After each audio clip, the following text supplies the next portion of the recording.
자, 이제 다시 화면 볼게요. 2교시 이어서 갈 겁니다. 자, 이제 하나씩 좀 볼 겁니다.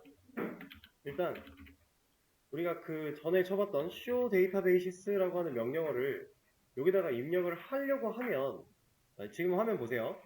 제가 SHO까지 쳤을 때는 그냥 텍스트거든요. 그러니까 이런 식으로 치는 텍스트랑 또 동일한 현상인데, 여기 뒤에다가 W까지 붙이게 되면 이제 얘는 대문자로 전체 다 바뀌면서 색깔이 바뀌어요. 그쵸? 자, 이런 식으로 내가 어떠한 명령어를 쳤는데 색깔이 바뀐다, 그리고 대문자로 변한다 라고 하면 이 녀석은 이제 시스템 키워드 정도로 생각을 하시면 됩니다. 키워드. 이 키워드의 정확한 명칭은 사실 예약어예요. 예약어. 이 예약어라는 건 뭐냐? 어떠한 기능을 하게끔 이미 예약되어 있다라고 생각하시면 돼요. 모든 프로그래밍 언어가 다 이런 식으로 예약어가 존재하는데, 이 DBMS 또한 SQL이라고 하는 이 Structured Query Language라고 하는 녀석 또한 이 예약어가 다 존재합니다. 그리고 이렇게 생겨먹은 애가 있는가 하면 이렇게 생겨먹은 애가 있어요. 색깔이 핑크색으로 바뀌는 애들도 있어요. 자, 이거는 함수를 의미해요. 함수. 여러분들 나중에 어차피 실제로 사용해 볼 녀석들인데, 키워드가 그냥 파란색으로 바뀌면서 대문자로 변하는 거는 예약어 키워드, 그리고 이렇게 핑크색으로 바뀌는 거는 함수의 개념입니다. 좀 그러니까 색깔에 따라 역할이 좀 다르다라고 보시면 되고요. 근데 또 마냥 무조건 그렇지는 않으니까 우리가 실제로 해보면서 알아볼 겁니다. 자, 여기 명령 프롬프트 창에서는 그런 변화가 없었어요. 왜냐면 당연히 이런 기능이 탑재되어 있지 않은 상태니까. 우리가 이런 UI를 쓰면은 이것도 이점이 될 수 있는 거죠. 왜냐? 여기서는 우리가 show라고 치는 상황에 이렇게 오타를 내도 티가 안 나잖아요. 근데 여기는 show라고 칠 건데 내가 이렇게 오타를 내면 당장 티가 날 거니까. 그쵸? 이런 걸 보고도 여러분들이 뭔가 지금 잘못 썼구나라는 걸 예상할 수 있는 겁니다. 그래서 이 키워드인데, 데이터베이시스 또한 마찬가지예요. 데이터 키까지는 아무 일도 없다가 H면은 갑자기 색이 바뀌죠. 그럼 이렇게 생긴 키워드가 예약어가 또 존재한다라는 거고, 뒤에 베이스를 치기 위해서 BAS까지 갔을 때는 또 그냥 텍스트다가 E까지 치면 또 올라와요. 근데 우리가 쳐야 되는 건 E에서 멈추는 게 아니라 S까지 붙은 녀석이었죠. 잘 판단을 하셔야 됩니다. 무조건 예약어가 됐다고 다 오케이가 아니에요. 내가 쓰고자 하는 애를 명확하게 써줘야 됩니다. 그리고 세미콜론, 이거는 여기서도 찍어서 보여드렸던 건데 여기도 마찬가지로 찍을 거예요. 얘 역할은 뭐겠어요? 당연히 내가 작성하는 쿼리, 여기서 마침표, 이렇게 하나의 쿼리야 라고 우리가 정해주는 부분입니다. 얘는 안 붙인다고 해서 실행을 못 시키진 않아요. 단 여러 개의 쿼리를 작성한 상황일 때는 이게 있고 없고 차이가 엄청 클 겁니다. 하나 보여드릴 건데,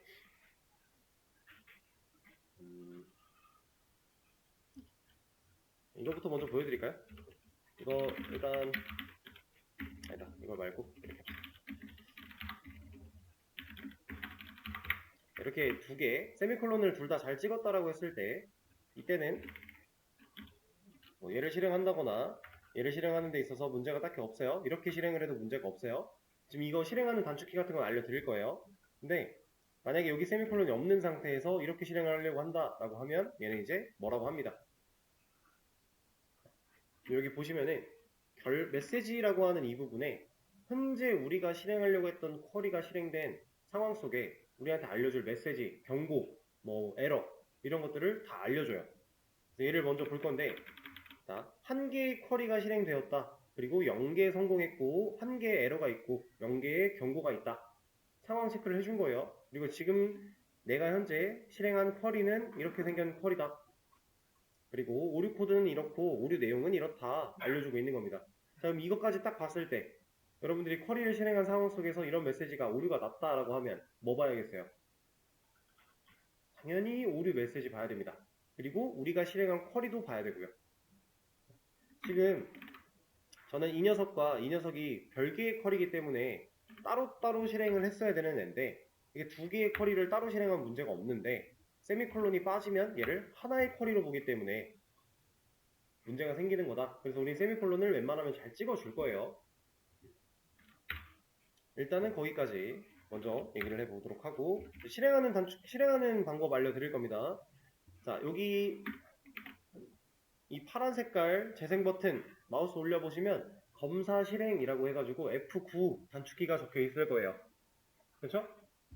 자, 우리는 이 버튼을 뭐 굳이 그냥 버튼을 누르러 와도 돼요. 이거 눌러도 실행할 수 있는데 버튼 누르러 오지 말고 웬만하면 단축키 가지고 처리를 할 겁니다. F9 누를 건데, 자 보세요. 커서가 세미콜론의 뒤에 있는 상태에서 F9를 눌렀어요. 문제 없죠? 커서가 내가 작성한 커리문 안쪽에 있는데 눌렀어요. 문제 없죠? 그리고 드래그, 블럭을 씌우고 했는데 문제가 없어요. 동일한 것 같아 보여요. 근데 얘는 차이가 있습니다. 아까처럼 두 개의 커리를 놓고 제가 F9를 지금 세미콜론 바깥에 있죠? 커서의 위치를 잘 보셔야 돼요. 세미콜론 바깥에 있을 때 F9를 누르면 뭐라 해요, 이렇게. 아까랑 다른 점은 실행해야 될 쿼리가 하나가 아니라는 점이에요. 그럼 여러분들이 이렇게 커서를 놓고서 내가 이거 실행하고 싶어 라는 상황인데 커서 놓고서 실행하려고 하면 여기선 또 뭐 됐대요. 됐는데 나는 이거 하고 싶은데 지금 누구 했어요? 밑에 있는 거 있잖아요. 그렇죠? 그러니까 내가 원하는 걸 정확하게 실행하기 위해서는 그냥 커서 놓고 F9 누르기보다는 드래그 앤 블랙을 꼭 씌워서 F9를 하세요. 그러니까 물론 쿼리의 안쪽 세미콜론, 그러니까 show database라고 하는 이 안쪽 세미콜론 바깥 말고 이 안쪽 어딘가에다가 커서를 놓고서 실행을 하면 내가 원하는 걸 해주기는 해요. 근데 우리가 쿼리를 짜다 보면 결국 줄바꿈도 하고 들쓰기도 하고 길어진단 말이에요. 길어진 상황 속에서 여러분들이 원하는 쿼리를 딱 원하는 만큼만 드래그로 확실하게 지정하고 실행하는 게 습관이 되시는 게 좋아요. 근데 드래그 할 때 더 주의할 점은 이렇게 드래그하고 실행시키면 뭐라고 합니다. 딱 드래그 한 부분만 실행을 할 거다라고 한 거기 때문에 실행은 F9라는 단축키를 사용을 할 거고, 그래서 항상 내가 원하는 거, 내가 실행하고자 하는 거를 드래그를 씌워서 실행하시는 그 습관을 들이시는 게 좋아요. 완벽하게 툴이나 이런 것들을 사용법을 익히고 나서는 여러분들 마음대로 하셔도 돼요. 근데 지금 처음 배울 때는 이렇게 안 하면 이거 생각보다 이것 때문에 실수하시는 분들이 되게 많아요. 그래서 문제를 풀어보라고 시간을 드리고 지나다니다 보면은 에러를 보고 계신데 이 실행을 못해서 에러를 보고 계신 거예요. 그러면 문법을 몰라서 뭐 푸는 방법을 몰라서가 아니라 사용법을 몰라서니까 되게 답답한 상황이 되는 거죠. 웬만하면 꼭 드래그.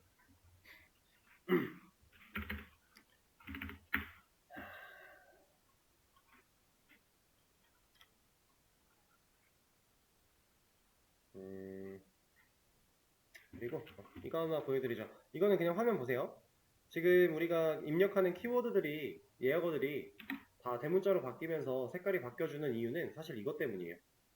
설정이 되어 있어요. 이렇게 키워드랑 펑션, 이 펑션이 함수란 얘기인데 이 두 녀석이 우퍼케이스 대문자로 처리가 되게끔 이게 세팅이 되어 있어서 우리가 가능한 겁니다. 여기 이제 unchange로 가면은 변하지 않는 거고요. 로우케이스로 가면 소문자로 바꿔주는 거예요. 근데 우리는 대문자로 바뀌는 게 훨씬 더 인지하기 좋으니까 대문자를 쓰도록 할 겁니다. 저런 설정이 다 되어 있는 거다. 그래서 이 UI들은 우리가 되게 종류가 많아요. 이 툴 자체가 우리가 지금 설치한 SQL YOG 말고도 이거 말고도 엄청 많습니다. 뭐 헤이디 SQL이라고 하는 녀석도 있고요. 기타 등등 뭐 상당히 많은데 그 중에서 우리가 지금 수업에서 그냥 얘를 택해가지고 사용할 뿐인 거지 여러분들이 어떤 툴을 쓰든지 간에 별로 상관이 없어요. 툴 자체는 이 툴이 제공하는 UI만 다르고요. 실질적으로 중요한 건 DBMS예요.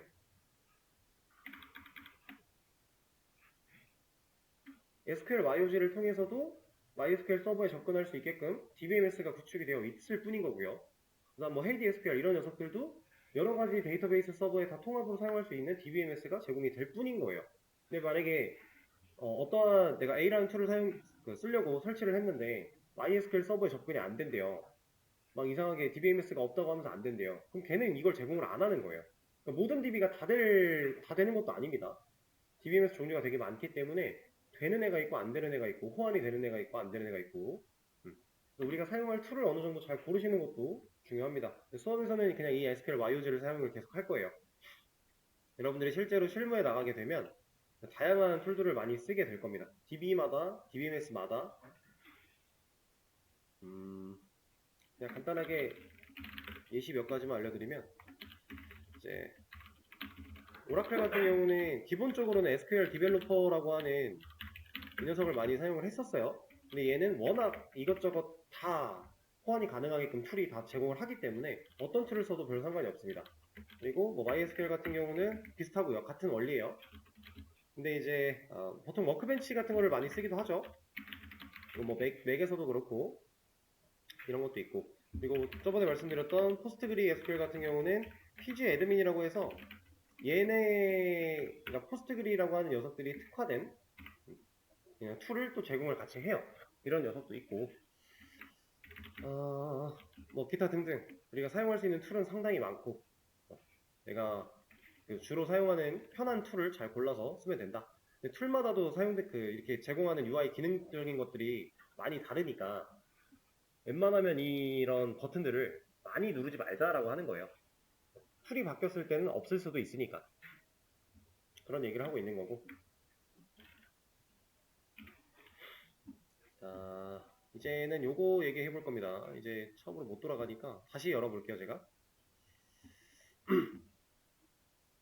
자, 처음에 딱 열면 여기 한번 보세요, 여기. 선택된 데이터베이스라고 하고 있어요. 여러분들 아마 저랑 비슷하게 use라고 하는 명령어를 뭔가를 쳐보셨다면은 여기가 선택된 데이터베이스가 아닐 거예요. 근데 처음에 딱 들어오면 이 상태일 텐데 얘는 우리가 DB 서버에 접근을 한 거라고 했죠. DB 서버에 지금 접속을 한 상태예요. 아직 데이터베이스를 선택한 적이 없어요. 이 5개 중에서 나 누구 쓸 거야 라고 한 적이 없는 거예요. 누구 쓸 거야 라고 한 적이 없으니까 뭐 테이블을 만들거나 데이터를 저장할래 라고 하는 행위를 못해요. 지금은 보여드릴 건데 이런 게 안 됩니다. 안 되는 에러 메시지를 보면 No Database Selected 라고 하고 있어요. 데이터베이스를 고르지 않았잖아. 제가 지금 사용한 명령어는 show tables라고 하는 건데 show databases랑 비슷한 느낌이겠죠. 보여줘. 뭐를? 테이블들을. 데이터베이스가 있으면 그 안에 테이블이라고 하는 애가 존재를 하는 거고요. 그 테이블 안에 실질적인 데이터가 존재를 하는 거예요. 근데 우리는 지금 데이터베이스도 골라놓지 않았는데 테이블들을 보여달래요. 얘가 어떻게 보여줘요?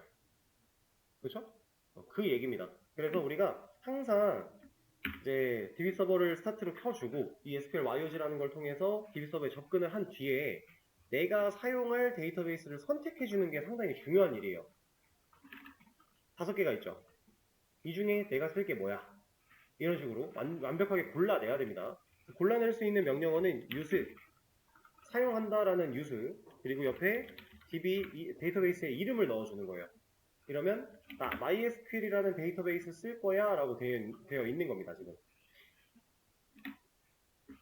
그런데 중요한 거, 이 MySQL이라고 하는 얘는 우리가 배우고 있는 DBMS인 MySQL이 아니에요. 얘는 그냥 데이터베이스 이름일 뿐이에요. 이름을 그냥 이렇게 지었을 뿐인 겁니다. 아무런 기능이나 이런 게 없는 이름. 자, 그래서 이 녀석을 드래그하고 F9를 눌러서 실행을 해보시면 이 선택된 데이터베이스 자리에 MySQL이라고 하는 이름이 들어오게 돼요.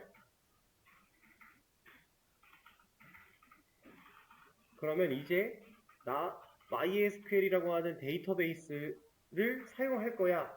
거기까지 그 폴더까지 들어간 상태입니다. 현재. 그럼 이제 여기다가 show tables 같은 거 하면 얘는 이제 해줘요. 데이터베이스가 골라져 있으니까.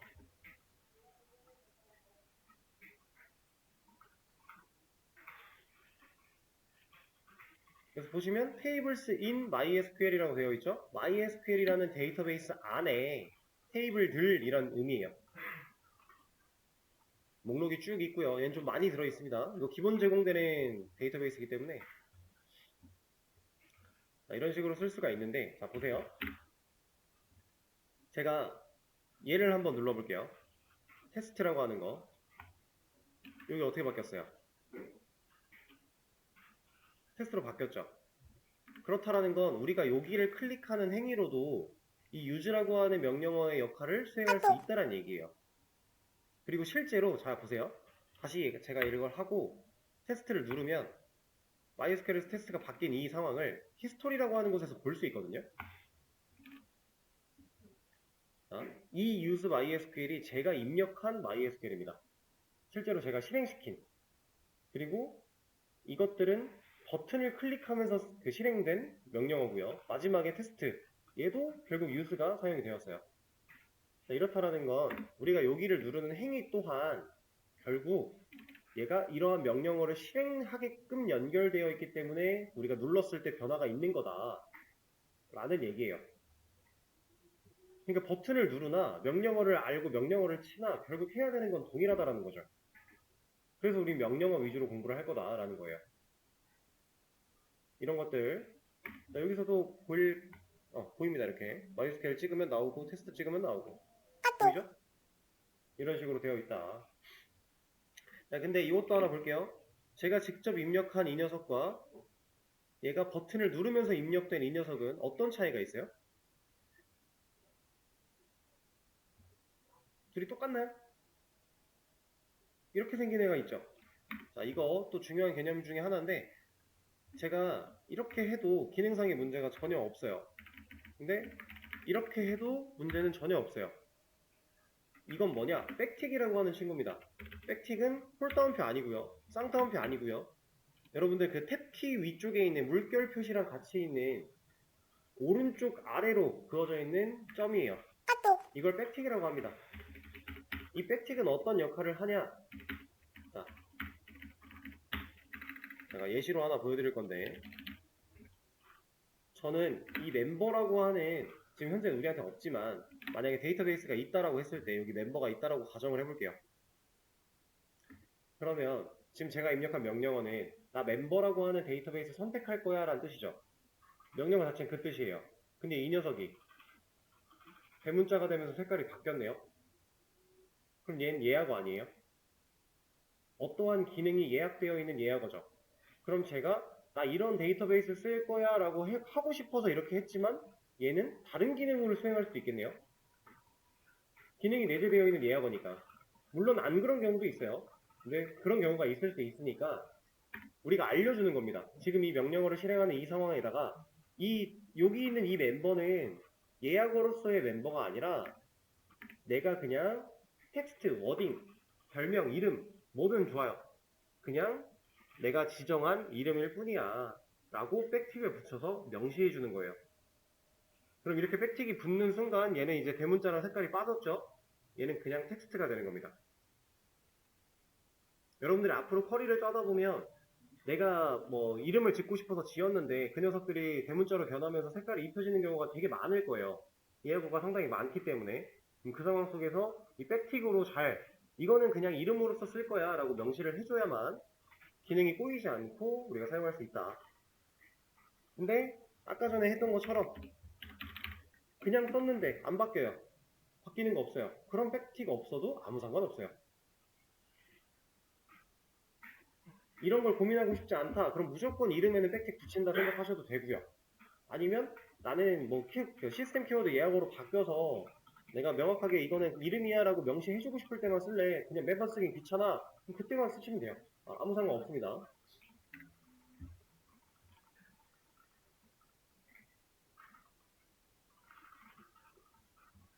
자,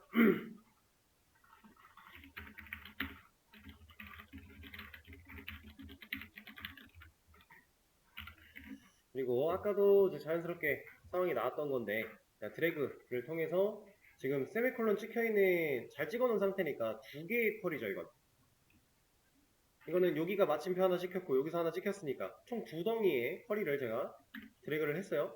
F9를 누르면 지금 결과 탭에 결과가 나오고 있는데 이거는 이제 메시지 탭으로 이동을 해볼게요. 메시지. 자, 여기를 보시면 두 개의 쿼리가 실행됐고 두 개를 성공했고 에러 없고 경고 없고 그 다음 첫 번째로 실행된 쿼리는 얘야. 그리고 이 오열에 적용이 됐어 라고 하고 있어요. 오열에 적용이 됐다라는 건 나 지금 데이터베이스들 보여줘 라고 했는데 5열에 적용이 됐대요. 데이터베이스 개수가 5개라 그래요. 그래서 O열에 적용이 됐다라고 나오고 있는 거예요.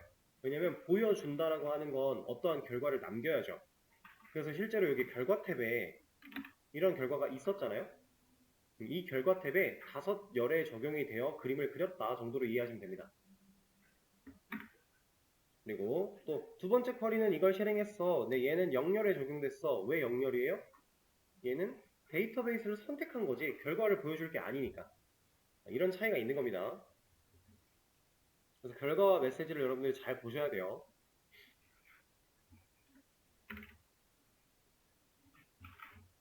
그러면 이거 하나 보여드릴까요? 자, 아까처럼 에러를 강제로 발생을 시켰는데 에러 메시지를 봐야 된다고 했습니다.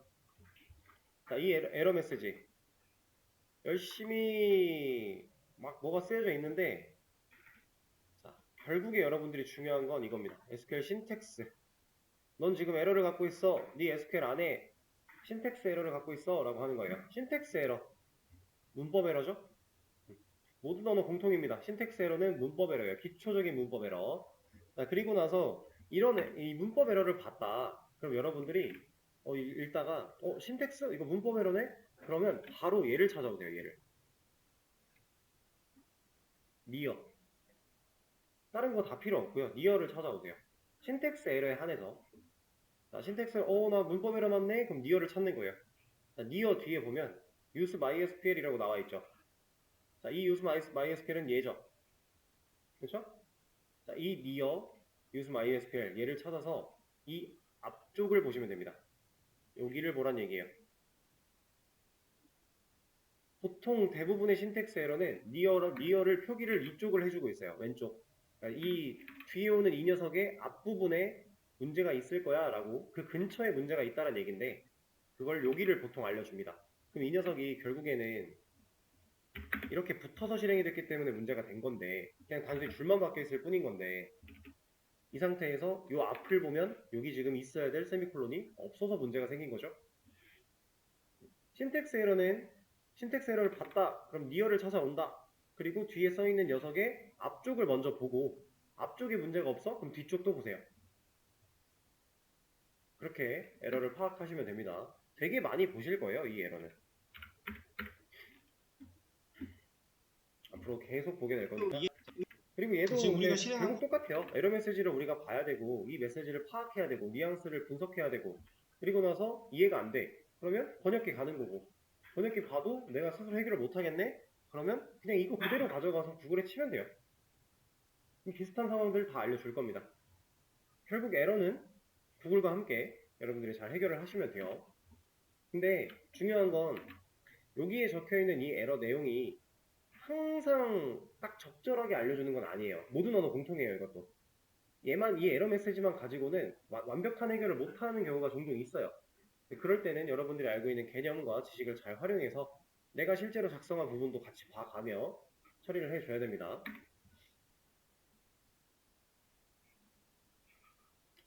자, 그러면 이제 이거 한번 해볼게요. 이건 그냥 두죠. 위에다가 적어두고.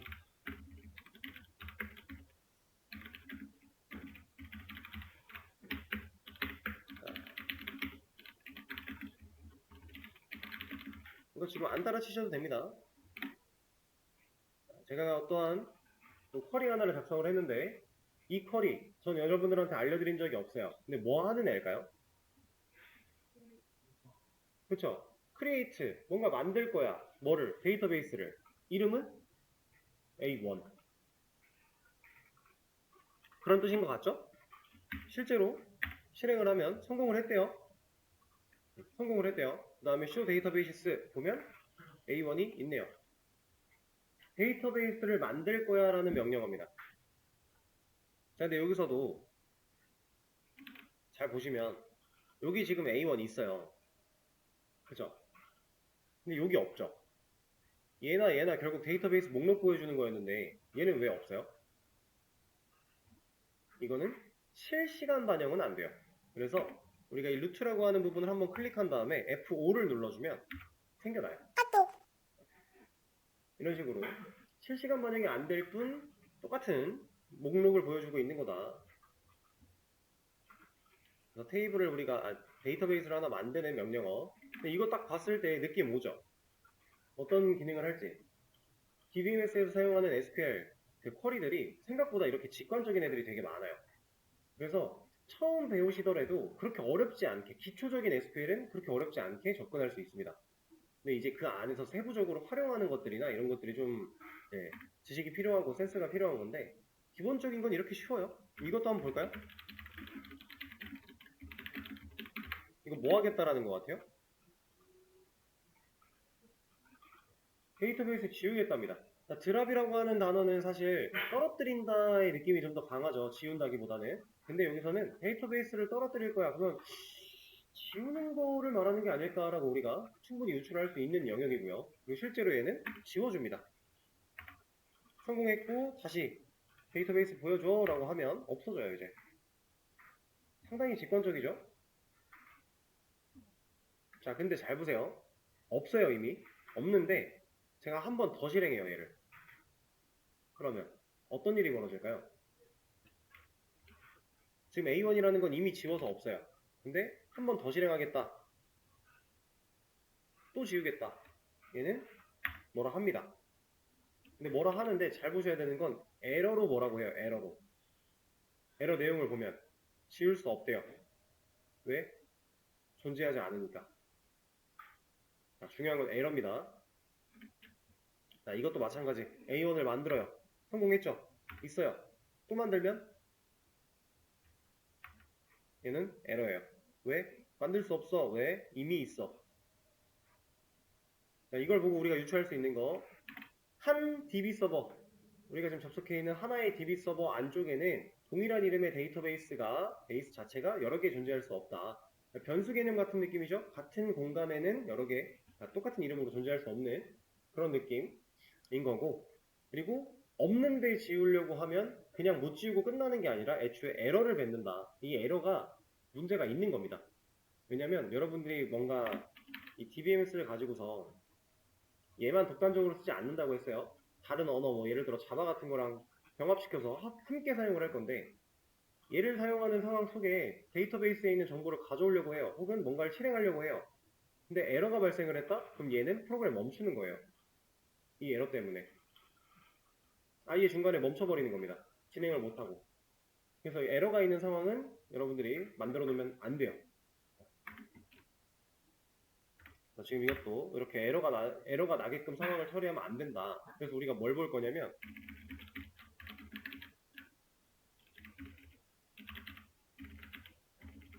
잠깐만, 철자가 왜 생각이 안 나지? 이거 뭐 같아요?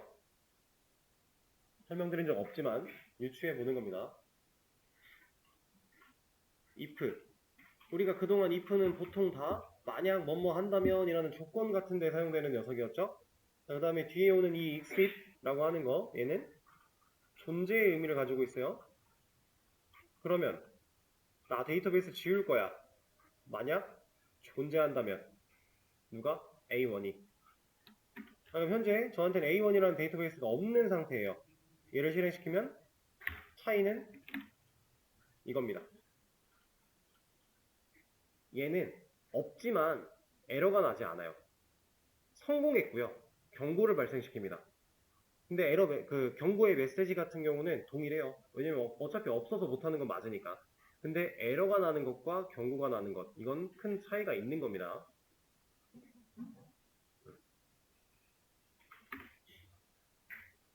진짜 간단하게 말씀드려서 하나 보여드리면,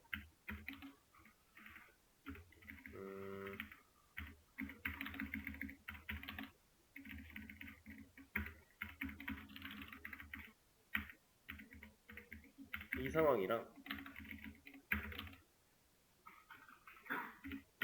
이 상황이랑 두 개를 놓고 보여드려 볼게요. 자, 하나는 만약 존재한다면 이라고 해놨고요. 자, 얘를 실행하면 세 개의 쿼리를 지금 한 번에 실행하는 상황이죠. 그럼 얘를 지우려고 했는데 없어서 못 지우긴 하겠지만 경고가 날 거예요. 그 다음에 이 녀석은 A1을 만들어 줄 거고요. 그 다음 갑자기 테스트로 사용하겠다.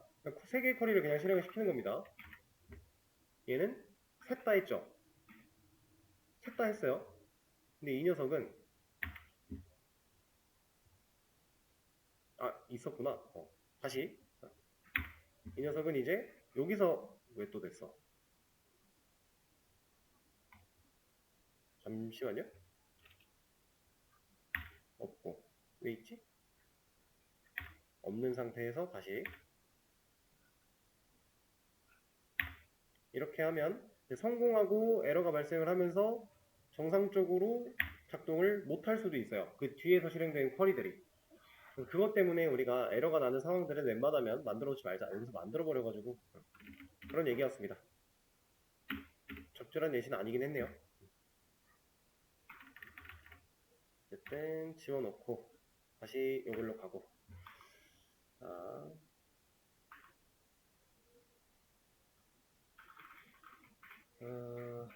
그럼 이제 이 상황에서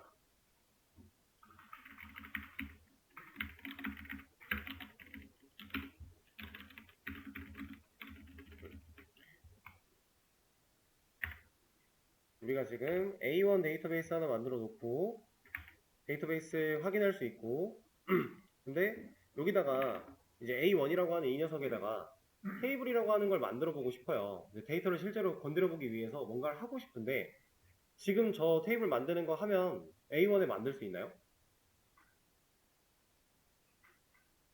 A1 데이터베이스는 있어요. 우리가 만들어 놨어요. 제가 지금 테이블을 만들면 어디에 만들어지냐? MySQL에 만들어지겠죠. 저는 지금 여기를 쓸 거야 라고 저장을 해놨으니까. 그럼 우리가 실질적으로 사용해야 될 A1이라는 데이터베이스에 접속을 한 뒤에 거기까지 접근한 뒤에 테이블 같은 걸 만들겠다, 데이터를 넣겠다 라는 식으로 작업을 해야만 올바른 작업이 되는 겁니다. 그러니까 엉뚱한 데이터베이스 선택해 놓고 여기다가 열심히 작업을 해봤자 우리 프로그램에는 안 나와요. 우리 프로그램에서는 A1 쓸 거야 라고 해놓고 그거에다가 데이터를 안 넣었으니까 이 유스라고 하는 걸 상당히 중요하게 생각을 해 주셔야 돼요. 여러분들이 앞으로 이제 이거 가지고 작업을 많이 하게 될 건데 그때도 항상 중요하게 생각을 해주시고 그리고 이제 이거 3개는 거의 세트라고 보시면 됩니다. 연습하는 과정에서는. 왜냐면 있으면 지워, 그 다음 새로 만들어, 그 다음 이거 쓸 거야. 자, 여러분들이 여기다가 뭐 열심히 뭔가를 막 만들어서 했어요. 막 테이블도 만들고 데이터도 만들고 열심히 하다가 얘를 한번 초기화하고 싶어요. 그럼 이거 해주면 되지 않을까요? 있으면 지워, 그리고 만들어, 나 이거 쓸 거야 까지 한 번에. 그래서 연습할 때는 이거 3개 위에다가 하나 깔아놓고 이렇게 깔아놓고 하는 거예요. 그럼 얼마든지 이걸 새로 만들어내고 다시 쓰고 할 수 있는 거니까. 그런 느낌으로 하나 봐주시면 되고요.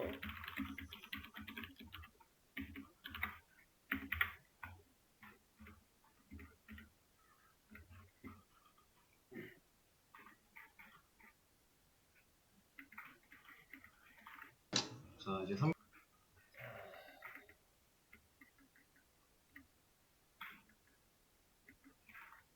그러면 요거를 한번 얘기를 해볼까요?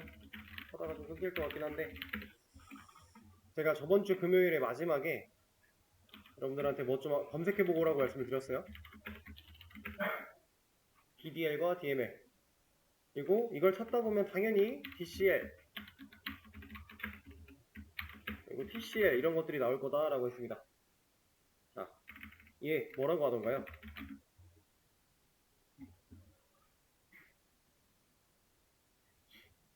DDL 뭐 데이터 디피니션 어쩌고 저쩌고 랭귀지 할 거고 얘는 뭐고 이렇게 할 건데 DDL 여러분들 이거를 개념을 모른다고 해서 DBMS를 사용하지 못한다 이런 건 전혀 아니에요. 이거 몰라도 쓰는데 지장은 없어요. 여러분들이 그 명령어만 잘 기억을 하면 되는데 쿼리 문법만 잘 알면 되는데 얘는 알고 쓰세요. 그래야 여러분들이 결국에 나중에는 DBMS를 자유자재로 컨트롤할 수 있어요. 알고 쓰는 게 중요해요. 그리고 처음 문법을 배울 때에도 얘를 어느 정도 알고 배우면 분리시켜서 이해하기가 더 용이합니다. 그래서 알려드릴 건데 자, 이 녀석 얘는 데이터 정의어라고 얘기를 합니다. 간단하게 표현하면 데이터 정의어다 라고 얘기를 해요. 그런데 이 녀석은 우리가 이해하기 쉽게 생각을 하려면요 데이터 정의어 라고 얘기는 했지만 데이터의 구조를 정의하는 명령어로 생각을 하셔야 돼요. 데이터 값을 정의하는 게 아니라 구조를. 근데 이 구조라는 말도 좀 더 쉽게 이해할 수 있게 말씀을 드려보자면 데이터의 상위의 것들을 이렇게 생각을 하시면 편합니다.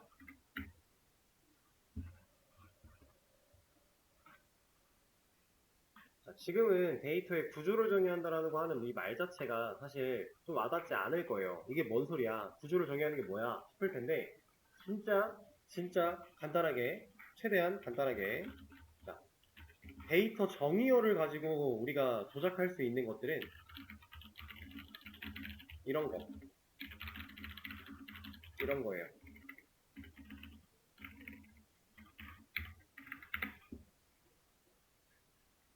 이게 데이터 정의어를 가지고 컨트롤을 할 수 있는 녀석들입니다. 데이터베이스나 테이블 같은 거.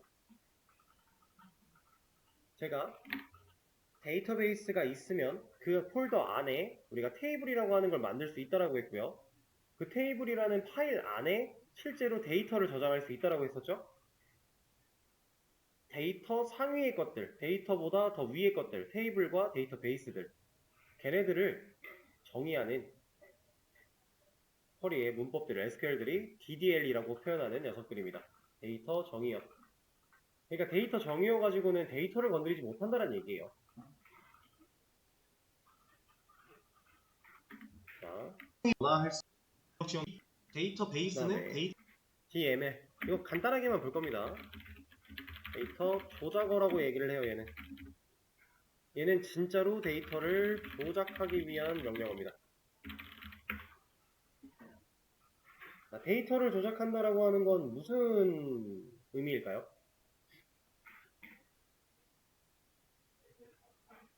실제 값을 넣거나 빼거나 수정하거나 쳐다보려고 꺼내거나 이런 거 의미하는 거예요.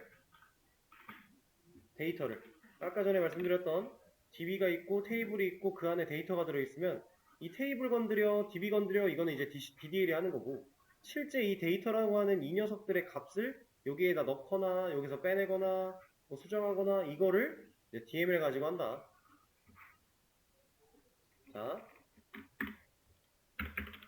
여러분들이 지금 데이터베이스 만들 거야 create라고 하는 거 써봤죠? 그렇죠? 그 다음 데이터베이스 지울 거야 드랍이라는 거 써봤죠? 자, 얘네들 누굴 건드렸다고요 지금? 데이터베이스를 건드린 거죠. 그러면 DML이에요 DDL이에요? 이거 DDL이겠죠? 자,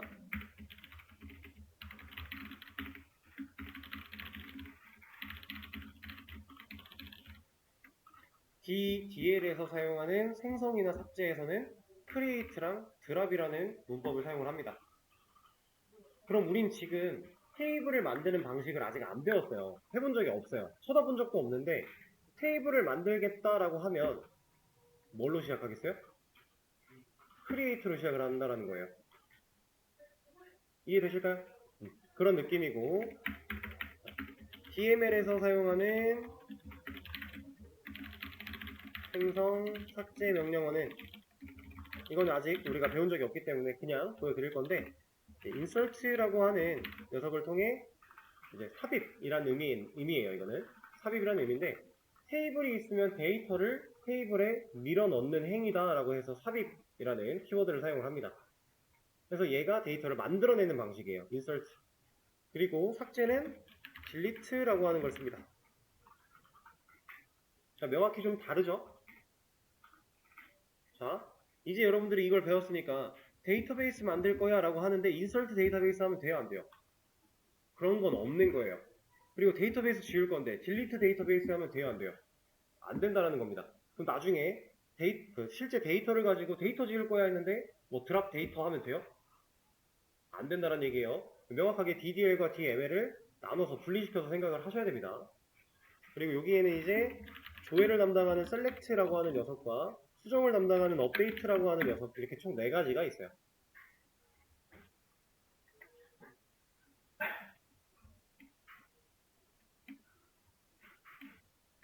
그리고 여기에 적혀있는 이 4가지는 결국에 여러분들이 게시판 같은 걸 만들기 위해서 알아야 되는 CRUD의 4가지입니다. 순서는 좀 잘못됐지만 순서대로 써드리면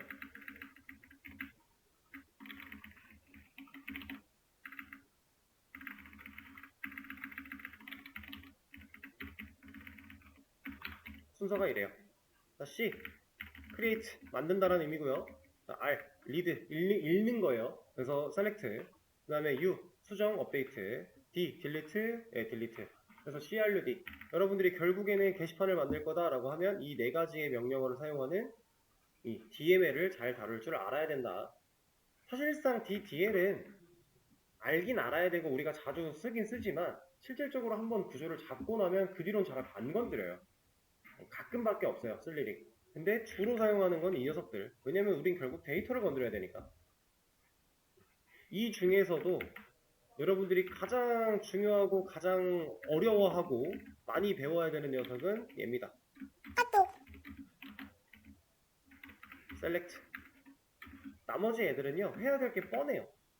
데이터 넣는 거, 데이터 수정하는 거, 데이터 지우는 거, 할 일이 너무 뻔한데 얘는 내가 얘를 사용해서 이제 뭐 A 방식으로 볼래, B 방식으로 볼래, AB 방식으로 볼래, 이런 거 다 골라낼 수 있어요.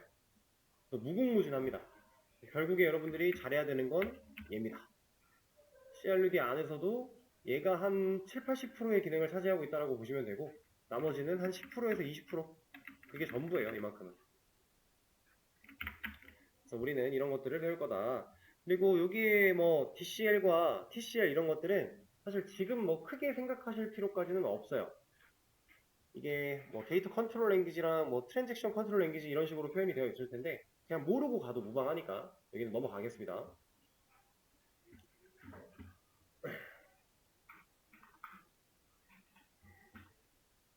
47분. 자, 그러면 이거 한번 볼까요? A1 데이터베이스 지금 사용할 거야까지 되어 있으니까 show tables 한번 볼게요. A1 데이터베이스 안에 있는 테이블들 보여줘 라고 지금 명령어를 쳤는데 실행하면 아무것도 없네요. 이거 왜 아무것도 없죠? 우리가 A1을 방금 전에 만들어 냈는데 테이블이라는 걸 만든 기억이 없잖아요. 당연히 우리가 만든 데이터베이스고 우리가 만든 테이블이 없으면 당연히 아무것도 없겠죠. 그래서 실제로 테이블을 만들어 줄 겁니다. 자, 테이블을 만들기 위해서 사용하는 명령어는 뭐다? 뭘로 시작한다? 데이터의 윗개념이죠. 상위 개념이죠. 테이블은. 그러면 create예요, insert예요. 여긴 create겠죠?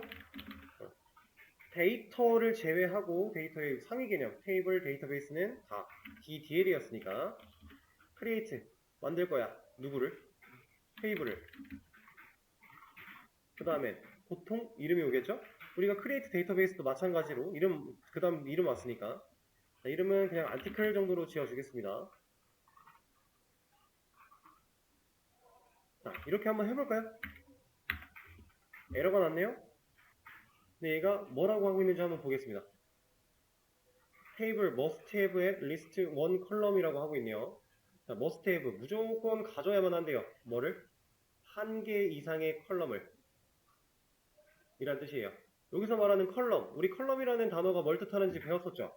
자, 만약에 이렇게 존재한다라고 했을 때 여기가 뭐 이름, 여기 뭐 학번 뭐 이런 식으로 해놨다라고 하면 여기 뭐 어쩌고저쩌고 있다고 하면 컬럼이 누구였어요? 이 열을 컬럼이라고 얘기를 했었죠. 자, 근데 지금 하나 이상의 컬럼이 무조건 필요하대요. 그럼 지금 얘가 말하고 있는 이 에러 내용을 그대로 직역해서 만들어 보자면 자, 지금 우리가 이렇게 생겨먹은 빈 테이블 하나를 만들고 싶었던 건데 한 개 이상의 컬럼을 만들어라. 그러면 이 녀석을 만들려고 하는 거예요? 이 녀석을 만들려고 하는 거예요? 얘죠. 이걸 만들려고 하는 거예요. 근데 이 줄의 이름은 우리가 메타데이터다 라고 얘기를 들었었어요. 그렇죠? 결국 지금 이 에러 내용에서 말하고 있는 거는 메타데이터 컬럼 하나 이상을 무조건 같이 만들어라 라고 하는 거예요. 이거 없이는 테이블을 구성할 수 없어. 그러니까 이거 무조건 하나 필요해. 최소 하나 필요해 라고 하는 겁니다. 자, 우리가 엑셀에다가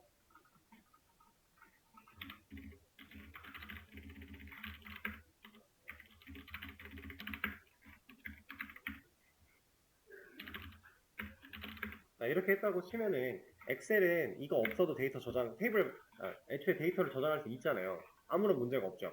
근데 DBMS는 그게 안 된다라는 거예요. 얘네들은 지금 들어있을 필요는 없어요. 데이터베이스 입장에서, DBMS 입장에서 얘는 필요 없는데, 너 이거는 없으면 테이블 못 만들어. 이건 무조건 있어야 돼 라고 하는 겁니다. 근데 뭐 두 개 있을 필요도 없어요. 하나 이상이니까 하나만 있어도 테이블은 만들어줘요. 그런 의미를 하고 있는 거고요. 자, 그래서 우리가 여기다가 소괄호를 열고 닫을 겁니다. 왜냐하면 이 안에 들어갈 컬럼, 즉 메타데이터 부분을 우리가 명시를 해줘야 된다고 했으니까 그걸 명시하기 위한 소괄호 입력을 해줄 거고요.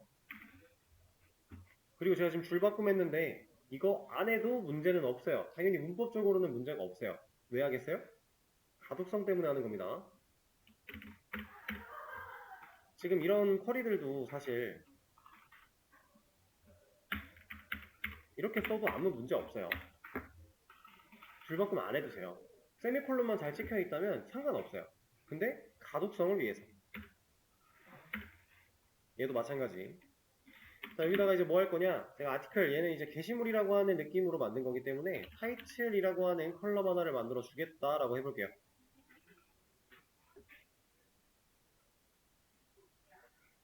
자, 그럼 한 개 이상의 컬럼이 있으면 된다라고 했으니까 나 타이틀 만들 거야 라고 해서 실행을 시켜보면 아직 뭐라고 합니다. 근데 얘가 왜 뭐라고 하는지 또 에러 메시지를 보면 아까 알려드린 신텍스 에러가 발생을 했네요. 그럼 어디로 가야 돼요? 니어 찾아와야죠. 자, 니어 왔더니 여기에서 문제가 있대요. 그럼 우리 이거에 앞에 보기로 했잖아요. 이 녀석은 여기 있네요. 이거의 앞이면 어디예요? 여기를 의미하고 있는 거죠. 그죠? 자, 그럼 이 뒤에 뭔가 문제가 있구나, 문법적인 문제가 있구나 라고 우리가 이해를 할 수 있는 거예요. 자, 여기에 무슨 문제가 있냐면 다시 엑셀을 볼 건데 우리는 엑셀 같은 데는 학번이라고 해놨지만 여기다 1 넣을 수도 있고 문자를 넣을 수도 있고 상관없죠.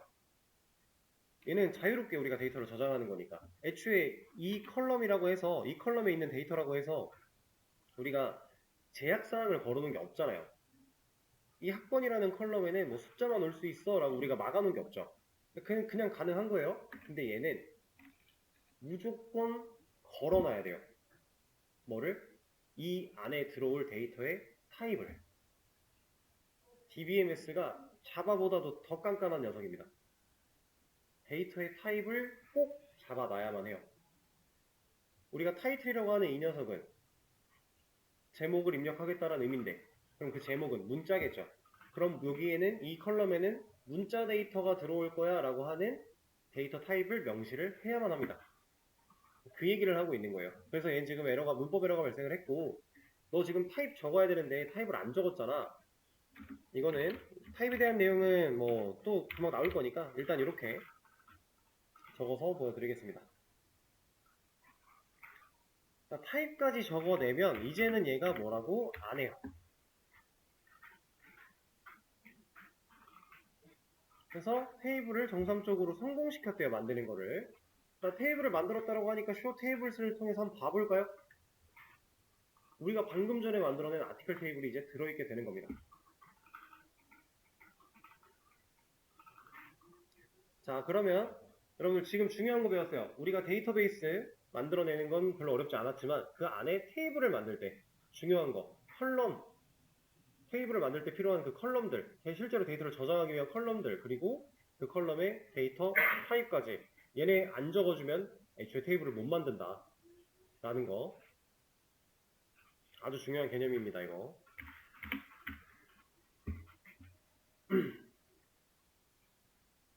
자, 일단은 여기까지 하고요. 쉬는 시간 한번 가졌다가 다음 시간에 또 이어서 하도록 하겠습니다.